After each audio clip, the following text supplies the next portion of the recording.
Hello everybody, welcome to my channel. Today I'm doing a Lego review of a Lego MOC of a very big swimming pool.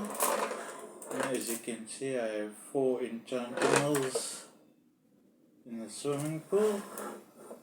And the Lego pieces I'm using is from the 1980s to early 1990s.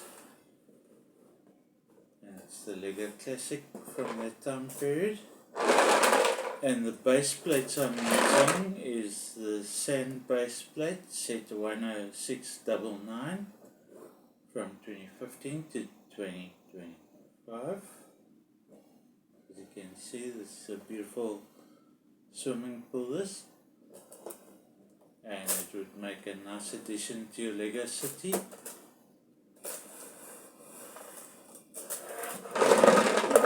With this swimming pool you can actually use real water.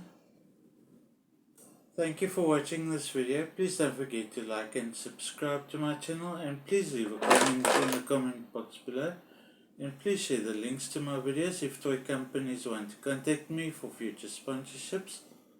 My email is in a link in the description box below, and I'll see you in the next video. Thank you. Bye.